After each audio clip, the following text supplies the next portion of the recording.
সকল বাধা নিষেধ ও রাজনৈতিক চাপ উপেক্ষা করে পশ্চিমবঙ্গের মুর্শিদাবাদে উদ্বোধন হলো নতুন বাবরি মসজিদের নির্মাণ যাত্রা। বাবরি মসজিদ ধ্বংসের ৩৩ বছর পর ঠিক একই দিনে এই শিলান্যাসকে ঘিরে বেলডাঙায় দেখা গেল জনস্রোতের বিস্ফোরণ।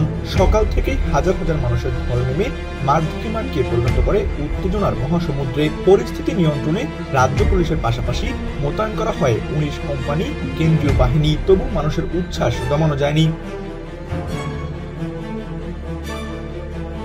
সকাল 10টায় কুরআন তিলাওয়াতের মধ্য দিয়ে শুরু হয় এই অনুষ্ঠান। দুপুর করাতেই মঞ্চে ওঠেন সদ্য বহিষ্কৃত তৃণমূল বিধায়ক হুমায়ুন কবির এবং তার হাতেই স্থাপিত হয় ভিত্তিপ্রস্তর। মুহূর্তে চারদিক গর্জে ওঠে স্লোগান, নারায়ে তাকবীর, আল্লাহু আকবার। 25 বিঘা জমিতে 150 ফুট লম্বা ও 80 ফুট চওড়া মঞ্চ, 400 অতিথির আসন, 6000 মাইক, 100 জেনারেটর। পুরো আয়োজন ছিল নজিরবিহীন। দেশ বিদেশ থেকে আসে 40,000 অতিথি। মদিনা থেকেও যোগ দেন 2 খ্যাতিমান মৌলবী। হুমায়ুন কবির ভাষণে ঘোষণা দেন, বাবরি মসজিদ নির্মাণ কেউ থামাতে পারবে না।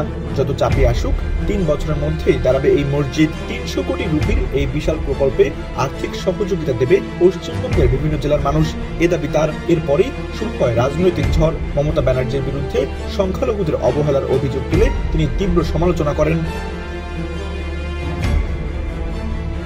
1992 সালের সেই ঐতিহাসিক দিনের মতোই 33 বছর পর আবারও বাবরি মসজিদ নামটি কেন্দ্র করে উথাল পাতাল পশ্চিমবঙ্গের রাজনীতি।